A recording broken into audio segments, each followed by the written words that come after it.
Hello guys, আসসালামু আলাইকুম। আমরা সাধারণ মানুষ, আমরা ভুলবশত কিছু এলিয়েনের মাঝে এসে ফেসে গিয়েছি। তো আজকে দেখাবো আমাদের এই পার্কে কত কত ধরনের প্রাণী আছে এবং তারা কি করতেছে সেটা আজকে আপনাদের মাঝখানে তুলে ধরবো। তো এখানে দেখতেছি দুটো এলিয়েন দাঁড়িয়ে দাঁড়িয়ে কথা বলতেছে। তো আপনারা ভালো করে লক্ষ্য করে দেখবেন যে দুটো মানুষ শুয়ে আছে, মানুষের উপর হাঁসগুলো উঠে লাফালাফি করতেছে। কিন্তু এর কোন দেশের হাঁস এত বড়? ওটি কি রাধা হাঁস না কি হাঁস, সেটা একটু আপনারা কমেন্ট করে জানাবেন যেগুলি কোন ধরনের। তো আপনারা চোখগুলি পাছায় গুজে দিয়ে কান দিয়ে যদি লক্ষ্য করেন দেখবেন যে এখানে দুটো এলিয়েন এক পাশাপাশি বসে আছে, তারা বসে বসে গবেষণা করতেছে যে কিভাবে তারা মঙ্গল গ্রহে ফিরে যেতে পারে। আমরা পাগুলি কাঁধে উঠিয়ে হাত দিয়ে হাঁটতে হাঁটতে এসে দেখলাম যে সামনে একটা বিশাল বড় এলিয়েনের এয়ারশিপ, এটা এখানে ল্যান্ড করেছে। ওমা, আবার এখানে দেখতেছি আবার এই যে মঙ্গল গ্রহের স্পেশাল লাইটগুলি এখানে জ্বলতেছে লাল নীল। তো এখানে দেখছে তিনটে এলিয়েনের বাচ্চা হাঁটতেছে, তারা হাঁটতেছে আর দুষ্টাবানি করতেছে যে এটা হচ্ছে মঙ্গল গ্রহে যারা এক গুপ্ত রাস্তা, এখানে একটা ট্রেন থাকে, এই ট্রেনটা শুধু মঙ্গল গ্রহে যায়।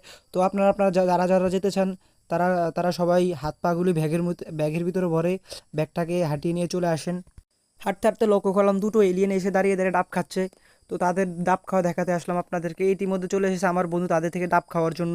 সে কিন্তু খুবই লোভী, সে তাদেরকেও ছাড়লো না, এলিয়েনদেরকেও ছাড়লো না। সে এবার বোঝেন কি কোন প্রকৃতির মানুষ। এখানে দুটো এলিয়েন তার গায়ের শক্তি পাছায় গুজে রড নিয়ে বাদরের মতো লাফালাফি করতেছে। দেখেন কি সুন্দরই না লাগতেছে বাদরের মতো লাফালাফি করতে। এখানে কিছু এলিয়েন বাদরের মতো লাফালাফি করতেছে। যদি আপনি এটার উপরে উঠেন তাহলে আপনার কোনো মাথায় ঘুরাবে না, অথচ মাথার বদলে আপনার পাছা ঘুরাবে।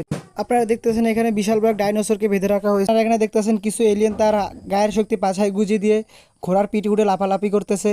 তো এই লাফালাফি করে তারা রিসার্চ করতেছে কিভাবে তারা এই ঘোড়ার পিঠে করে মঙ্গল গ্রহে যাবে।